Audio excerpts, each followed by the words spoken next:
What if I told you that the most decorated police officer in an entire county was secretly running a profitable side business using traffic stops as his personal ATM? Officer Daniel Rusk had the reputation everyone envied: perfect uniform, perfect paperwork, perfect arrest record. Supervisors trusted him blindly. Citizens thanked him. New officers looked up to him. But what no one knew was that Daniel had created a system, a quiet, calculated operation that allowed him to stop certain drivers, take what he wanted, and file creative reports that made it all look legitimate. And for nearly 5 years, no one suspected a thing. Not until his partner, Officer James Renner, began noticing that Daniel always pulled over the same type of people: travelers, out-of-state drivers, anyone unlikely to challenge authority. But James didn't know it yet, but he was about to uncover a corruption scheme that would blow open an entire police department. And it all started with one stop that didn't go according to plan. The day everything changed, Daniel pulled over a silver sedan with Florida plates. Nothing unusual at first. But James Renner noticed something strange. Daniel didn't call in the stop to dispatch. He always called it in. He was famous for being by the book. James stepped out of the patrol car anyway. He saw Daniel leaning into the driver's window, talking quietly, almost whispering.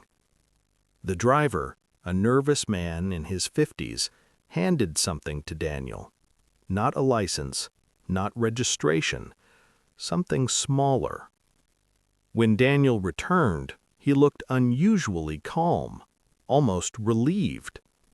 He said, "Just a warning, let's go." But James saw Daniel slip something into his vest pocket, a folded envelope. He didn't ask, not yet, but for the first time in 3 years of partnership, James felt uneasy riding beside him. He didn't know it yet, but that envelope contained the evidence that would eventually put Daniel in prison. James couldn't stop thinking about that envelope.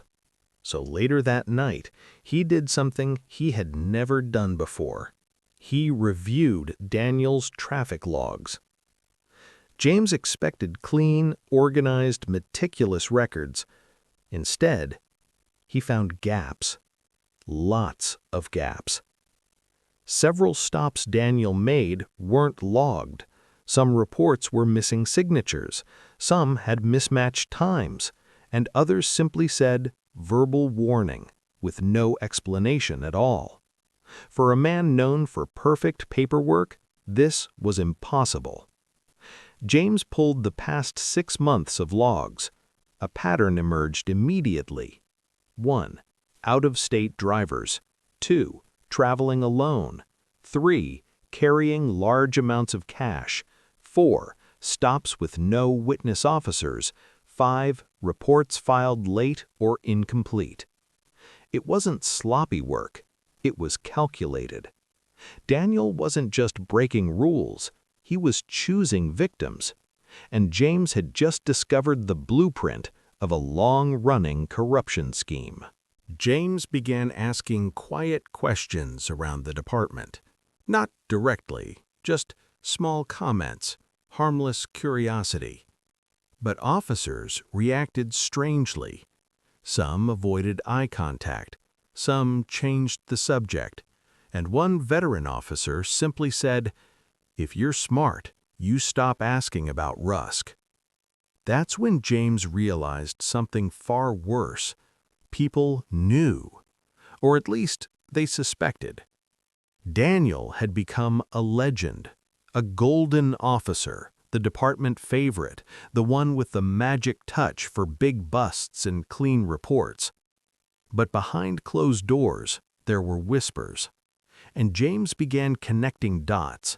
Daniel's expensive new truck, his sudden vacation in Mexico, the jewelry his girlfriend bragged about. all on a salary that didn't match the lifestyle. The corruption was no longer a suspicion, it was real, and James was now dangerously close to exposing a secret people wanted buried. The breaking point came 2 weeks later. Daniel pulled over a rental SUV from Nevada. Inside was a woman in her mid-40s, traveling alone. Daniel asked James to stay in the car, a strange request, but James obeyed while keeping a close watch. He saw Daniel lean into her window, again whispering something low and cold. The woman's face went pale, her hands shook. And then James saw her reach into her purse and pass Daniel a money clip. Daniel slipped it into his pocket, handed her a warning slip, and ended the stop within seconds. That's when James made his decision. He couldn't pretend anymore. When they returned to the station, James pulled Daniel aside. He said quietly, "I saw everything." Daniel didn't deny it. He didn't panic. He only smiled. A slow, knowing, dangerous smile. And he whispered, "Then you know why you shouldn't say a word." Daniel's smile wasn't friendly. It was the kind of smile that hid a warning underneath, a quiet threat. He stepped closer to James, lowering his voice. "You have a family, a mortgage, a clean record. Don't ruin it over something you don't understand." James felt his stomach tighten. Daniel wasn't just corrupt, he was confident. Too confident. On the drive home, James replayed the woman's terrified face, her hands trembling, the money clip, the silence. How many drivers had Daniel threatened? How many paid because they were scared? How many stayed quiet because no one would believe them? And then another question hit James. How many officers knew and chose not to stop him? That night, James opened a blank document and began writing everything he had seen: names, dates, missing reports, suspicious stops. He didn't know who to trust, but he did know one thing. This wasn't just about a dirty cop anymore. It was about protecting the people Daniel targeted and protecting himself before Daniel made him disappear from the department. James decided to search deeper, but instead of checking police files, he went to the one place officers rarely looked: the Civilian Complaint Archive. It was a small, dusty office inside City Hall. A single clerk worked there, sorting reports no one cared about. James didn't mention Daniel's name. He simply asked, "Do you have complaints about traffic stops from the past 5 years?" The clerk raised an eyebrow and quietly rolled out 2 bins. Most complaints were minor, but then James found 1, then 2, then 7, all from out-of-state travelers, all describing a tall officer with a calm voice who pressured them to hand over money to avoid a ticket or arrest. None of the complaints had been investigated. All of them were marked insufficient evidence, case closed. The descriptions matched Daniel perfectly. James felt the room close in. This wasn't occasional misconduct, it was a system, a quiet, unofficial tax that Daniel had collected for years, and the department had let it slide. James spent days debating what to do. If he reported Daniel internally, the complaint could mysteriously disappear. If he confronted him again, Daniel might escalate. Then something unexpected happened. Daniel requested a transfer to work alone. He didn't even try to hide why. "You're too nervous, James. It's affecting your work. I'll take solo patrols from now on." But James realized what Daniel really meant. "You've seen too much. I can't risk you anymore." That night, James received a text from an unknown number. It simply read, "He knows you're talking." James's hands trembled. Someone else inside the department was watching him. He wasn't safe. Not at work, not at home. And that meant only one thing. He needed to find someone outside the department before Daniel found a way to silence him permanently. James made a risky decision. He contacted a state-level investigator who specialized in police corruption. Her name was Evelyn Brooks, sharp, calm, and impossible to intimidate. They met in a quiet diner off the highway. James arrived early, sweating through his shirt. When Evelyn sat down, she slid a recorder across the table. "Tell me everything, from the beginning." James talked for almost 2 hours. He described the missing logs, the cash exchanges, the pale, terrified drivers, the threats. Evelyn didn't interrupt once. When he finished, she said, "You're not the first officer to raise questions about him." James froze. Evelyn explained that Daniel's name had surfaced twice before, once in another county, once during an audit, but each time the case mysteriously died. But now she had something she never had before, a partner willing to testify. Evelyn set up a covert sting operation called Night Sweep. Its objective was simple: catch Daniel in the act. They outfitted James's patrol car with hidden microphones. They placed undercover drivers on the highway with out-of-state plates. They positioned a surveillance van a mile away with thermal cameras. Everything was ready, except Daniel. He didn't make a single suspicious stop for 3 nights, not one. James started to worry. Did Daniel know? Did someone leak the plan? Then, on the 4th night, Daniel pulled over a Texas SUV. James felt his pulse spike. Evelyn's team whispered through the earpiece, "We have eyes on him. Don't interfere." Daniel leaned into the driver window just like James had seen before. And then the undercover driver placed a thick envelope in Daniel's hand. This time, the entire operation was watching. Daniel took the envelope, sliding it smoothly into his vest pocket. Exactly like before. Exactly how James described. But something else happened. Something that proved this wasn't panic or a one-time mistake. Daniel lifted his radio, pretended to speak into it, then shut it off before saying a single word. Evelyn whispered, "That's deliberate. He knows how to hide his activity." After releasing the driver, Daniel returned to his patrol car as if nothing had happened. But when he sat down, James noticed Daniel's knee shaking. He knew he was being watched. He just didn't know by who. Evelyn radioed in, "We have enough. Move." 3 unmarked units closed in. Red and blue lights ignited the night. Daniel's eyes widened.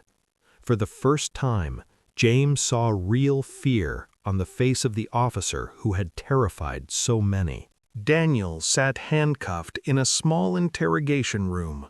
No uniform, no badge, no power. Just silence.